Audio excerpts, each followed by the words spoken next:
മുഖ്യമന്ത്രിയാണെന്ന് മമതാ ബാനർജി മറന്നുപോയി എന്ന് തോന്നുന്നു. കാരണം ഭരിക്കുന്നത് വേറെ ഏതോ പാർട്ടിയാണ്, കോൺഗ്രസോ CPIMോ BJPയോ ഭരിക്കുന്നു. അതിനെതിരെ ഒരു പ്രതിഷേധ പ്രകടനം നടത്തുന്നത് പോലെയാണ് ഇന്ന് മമതാ ബാനർജിയുടെ ഗിമ്മിക്ക് കണ്ടപ്പോൾ എനിക്ക് തോന്നിയത്.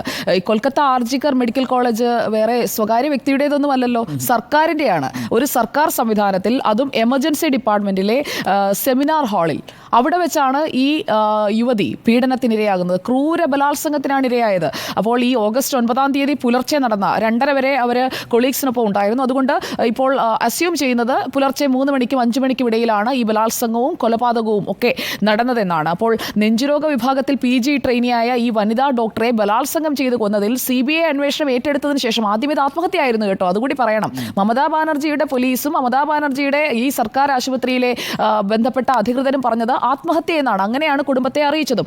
കോളേജിലെ സെമിനാർ ഹാളിൽ അർദ്ധനഗ്നമായ നിലയിൽ മരിച്ച് ഈ കുട്ടി കിടക്കുമ്പോൾ ഈ സഹപാഠികൾ അത് കണ്ടെത്തുമ്പോൾ അവർക്കുണ്ടാകുന്ന ഒരു ട്രോമ എത്രമാത്രമായിരിക്കും. അവർക്കൊപ്പം 2:30 വരെ ഉണ്ടായിരുന്നതാണ് ഈ കുട്ടി. അതിനുശേഷം ഒന്ന് വിശ്രമിക്കുന്നതിനായി പോയതാണ്. വേറെ വിശ്രമ മുറികളൊന്നുമില്ല. അതുകൊണ്ട് സെമിനാർ ഹാളിലേക്ക് പോവുകയാണ്. അപ്പോൾ ആ ആശുപത്രിയുടെ ഒരു അവസ്ഥ എത്ര പരിതാപകരമാണെന്ന് നോക്കൂ.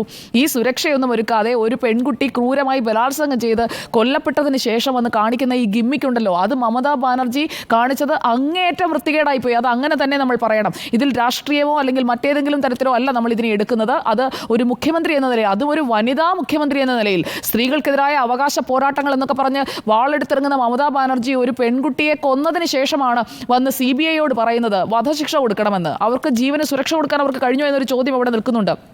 ഞാൻ ഇന്ന് ഈ പെൺകുട്ടിയുടെ അഭയ എന്നാണ് അവരെ ഇപ്പോൾ വിളിക്കുന്നത്, നിർഭയയ്ക്ക് ശേഷമുള്ള അഭയ. അപ്പോൾ ജസ്റ്റിസ് ഫോർ അഭയ എന്ന് പറഞ്ഞുകൊണ്ടാണ് ഈ പ്രതിഷേധങ്ങൾ നടക്കുന്നത്. നമുക്ക് അപ്പോൾ അഭയ എന്ന് തന്നെ വിളിക്കാം. അഭയയെക്കുറിച്ച് അഭയയുടെ അച്ഛൻ പറയുന്ന ഒരു പ്രതികരണം ഞാൻ കണ്ടു. ഡോക്ടർ ഓഫ് മെഡിസിൻ, അതായത് MD പരീക്ഷയിൽ 1ാമതായി വന്നിട്ട് എനിക്ക് സ്വർണ്ണ മെഡൽ നേടണം. അവൾ കുറച്ച് ദിവസം മുൻപ് എഴുതിയ ഡയറി കുറിപ്പാണ്. അങ്ങനെ എഴുതി വെച്ചിരുന്ന അംബീഷ്യസായ ഒരു പെൺകുട്ടിയുടെ ജീവനാണ് ഇല്ലാതായത്. പഠിച്ചത് മുഴുവൻ അവളൊരു നേട്ടത്തിലേക്ക് എത്തുന്നതിന്, അല്ലെങ്കിൽ ഏറ്റവും നന്നായി 1ാമതായി പാസ്സാകണമെന്ന് ആഗ്രഹിച്ച ഒരു പെണ്ണിനെയാണ് ഇതുപോലെ ക്രൂരമായി ബലാത്സംഗം ചെയ്ത് കൊന്നത്. മാതാപിതാക്കളോട് ആശുപത്രി അധികൃതർ പറഞ്ഞതിനെക്കുറിച്ചും ആ അച്ഛൻ പറയുന്നുണ്ട്. CBIക്ക് ഇതെല്ലാം മൊഴി കൊടുത്തിട്ടുണ്ട്. ഇതെല്ലാം അന്വേഷണ പരിധിയിൽ വരും. ഇപ്പോൾ ഈ വലിയ ഡ്രാമ കാണിക്കുന്ന മമതാ ബാനർജി തന്നെ ഇക്കാര്യത്തിനൊക്കെ മറുപടി പറയേണ്ടിയും വരും.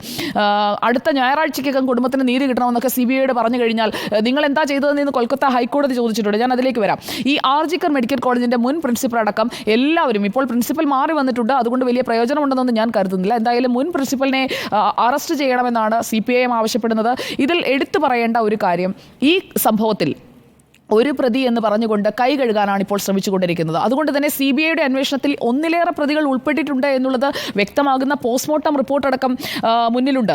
എന്തുകൊണ്ട് ഇത് ആദ്യം ആത്മഹത്യയായി? കോളേജ് അധികൃതരും കൂടി അറിഞ്ഞുകൊണ്ട്, അല്ലെങ്കിൽ അവർക്ക് താല്പര്യമുള്ള ആളുകൾ കൂടി ഉൾപ്പെട്ടാണോ ഈ സംഭവമൊക്കെ നടന്നതെന്ന് കൂടി നമ്മൾ ആലോചിക്കേണ്ടതുണ്ട്. കാരണം 2:30 വരെ ആ കുട്ടി അവിടെ ഉണ്ടായിരുന്നു. അതിനുശേഷം 3 മണിക്കും 5 മണിക്കും ഇടയിൽ ഇത് സംഭവിക്കണമെന്നുണ്ടെങ്കിൽ ആരൊക്കെയാണ് ഒപ്പം നിന്നത്? അതിലേക്ക് അന്വേഷണം നീങ്ങണം. പിന്നെ കൊലയ്ക്ക് ശേഷം, അല്ലെങ്കിൽ ഈ ബലാത്സംഗത്തിനും കൊലപാതകത്തിനും ശേഷം ആശുപത്രിയിലെ അധികൃതരോ ബന്ധപ്പെട്ട വകുപ്പിലെ ആളുകളോ ആരും നേരിട്ട് പരാതി നൽകാൻ പോയിട്ടില്ല. അതാണ് ഇതിനകത്തെ ഐറണി എന്ന് പറയുന്നത്. പോസ്റ്റ്മോർട്ടം റിപ്പോർട്ട് മുന്നിൽ വെച്ചുകൊണ്ടാണ് കുടുംബം സംസാരിക്കുന്നത്. അവർ പറയുന്ന ക്രൂരമായ ബലാത്സംഗമാണ്. സ്വകാര്യ ഭാഗങ്ങളിലൊക്കെ കടുത്ത രക്തസ്രാവത്തോടു കൂടിയാണ് ഈ കുട്ടിയെ കണ്ടെത്തുന്നത്. 2 ചെവികളും മുറിഞ്ഞു പോയിരിക്കുന്നു. പിന്നെ കഴുത്തിൽ പാടുകൾ മാത്രമല്ല, എല്ല് പൊട്ടിക്കിടക്കുന്നു ക്രൂരമായി. അതായത് ബലാത്സംഗം എന്നല്ല, അതിനപ്പുറം ആ പെൺകുട്ടിയെ എത്രമാത്രം വേദനിപ്പിച്ചാണ് കൊന്നത് എന്നതുകൂടി നമ്മൾ പരിശോധിക്കണം. ഇനിയിപ്പോൾ all India federation of government doctors additional general secretary doctor Suparna Goswami ഒരു കാര്യം കൃത്യമായി പറഞ്ഞു വെച്ചിട്ടുണ്ട്. ഇത് കൂട്ടബലാത്സംഗമാണ്, ഒരാളാണ് ഒരു പ്രതിയാണെന്ന് സീറോ ഇൻ ചെയ്യാൻ കഴിയില്ല. അതിന് കാരണമായി ഈ പോസ്റ്റ്മോർട്ടം റിപ്പോർട്ടിൽ 150 മില്ലിഗ്രാം ബീജമാണ് ഈ പെൺകുട്ടിയിൽ നിന്ന് കണ്ടെടുത്തത് പോസ്റ്റ്മോർട്ടം വേളയിൽ. അപ്പോൾ ഒന്നിലധികം പേർ ആ കുട്ടിയെ ഉപദ്രവിച്ചിട്ടുണ്ട് എന്നുള്ളത് വ്യക്തമാണ്. അതിൽ നിന്ന് ശ്വാസം മുട്ടിച്ചാണ് കൊന്നതെന്നുള്ളത് പോസ്റ്റ്മോർട്ടം റിപ്പോർട്ടിലുണ്ട്. അപ്പോൾ ഈ കുറ്റകൃത്യം എന്ന് പറയുന്നത് സംഘടിതമായി ഈ പെൺകുട്ടി അവിടേക്ക് വിശ്രമിക്കാൻ പോകുന്നത് അറിഞ്ഞുകൊണ്ട് നടപ്പാക്കിയതാണ് എന്ന തരത്തിലുള്ള എല്ലാ സൂചനകളും നമ്മുടെ മുന്നിലുണ്ട്. അരുണ ഷാൻബാഗിന്റെ കാര്യം ഡോക്ടർ അരുൺ ഓർമ്മയുണ്ടാകുമല്ലോ. 1973 ഇൻസിഡന്റ്. അരുണ ഷാൻബാഗിനെ അന്ന് 25 വയസ്സേ ഉള്ള പ്രായം. അന്ന് പട്ടിയെ പൂട്ടുന്ന ചങ്ങലയിട്ട് കഴുത്തിൽ ശ്വാസം മുട്ടിക്കുകയാണ് ചെയ്തത്. അവർക്ക് 42 വർഷം അതിന്റെ വേദനയുമായി, എത്ര ദുഷ്കരമായിരുന്നു അവരുടെ ജീവിതം എന്നുള്ളത് നമ്മൾ കണ്ടതാണ്. 67ാമത്തെ വയസ്സ് വരെ 42 വർഷമാണ് അവരങ്ങനെ ജീവിച്ചത്. ഈ പെൺകുട്ടിയെ പക്ഷേ അങ്ങ് ഒറ്റയടിക്ക് കൊന്നുകളഞ്ഞു. അതുപോലെ അരുണയ്ക്കേറ്റതുപോലെ തന്നെയുള്ള ഒരു ക്രൂരതയ്ക്കാണ് ഈ പെൺകുട്ടിയും ഇരയായത് എന്ന് പറയുന്നതിനാണ് ഞാൻ അരുണയുടെ ഇൻസിഡന്റ് ഒന്ന് ഓർമ്മിപ്പിച്ചത്. കൊൽക്കത്ത ഹൈക്കോടതി നിർദ്ദേശത്തിന്റെ അടിസ്ഥാനത്തിലാണ് CBI ഏറ്റെടുത്തത്. അല്ലാതെ മമതാ ബാനർജി ഇപ്പോൾ വലിയ വിളിച്ചു പറയുന്നത് കേട്ടാൽ തോന്നും മമതാ ബാനർജി CBI അന്വേഷണം ആവശ്യപ്പെട്ടിട്ടാണെന്ന്. അങ്ങനെയല്ല. കൊൽക്കത്ത ഹൈക്കോടതിയാണ് CBI അന്വേഷണം ഏറ്റെടുക്കാൻ പറഞ്ഞത്. ഫോറൻസിക് ഫോറൻസിക് വിദഗ്ധരടക്കം ആ സംഘത്തിലുണ്ട്.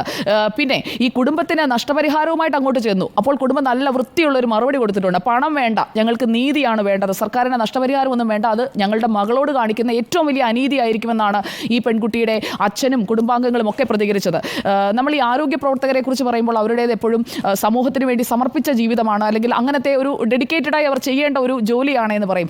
നമ്മളായാലും ആരായാലും ജീവിതത്തിൽ ഒരിക്കലെങ്കിലും ഒരു ആരോഗ്യ പ്രവർത്തകൻ്റെയോ പ്രവർത്തകയുടെയോ സഹായമില്ലാതെ മുന്നോട്ട് പോയിട്ടുണ്ടാവില്ല. ജനിക്കുമ്പോൾ മുതൽ നമ്മളെ ആരാണ് സെർവ് ചെയ്യുന്നത്? ഒരു കുഞ്ഞ് ജനിക്കുമ്പോൾ ആ കുഞ്ഞിനെ ആദ്യം എടുക്കുന്നത് തൊട്ട് ആരോഗ്യ പ്രവർത്തകരുടെ സേവനം മരണം വരെ നമ്മുടെ ഒപ്പമുണ്ട്.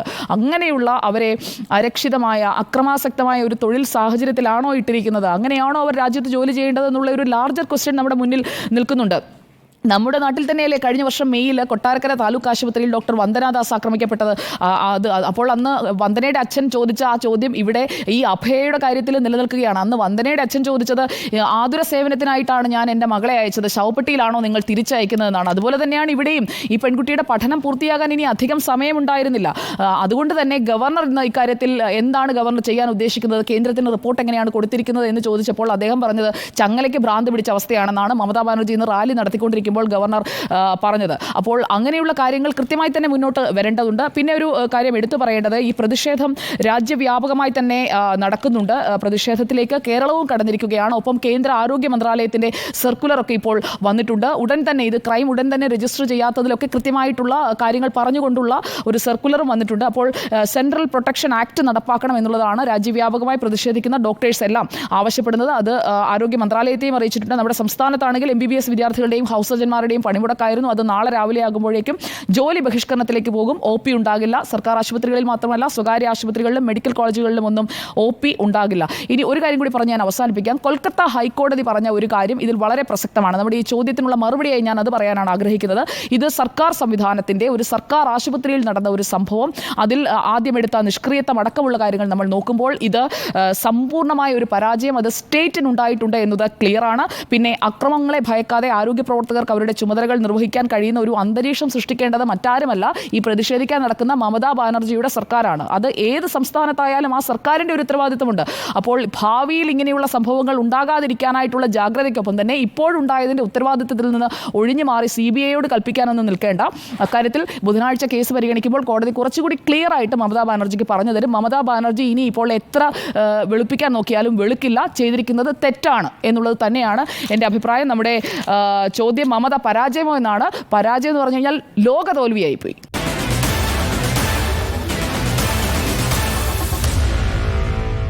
Meet the editors.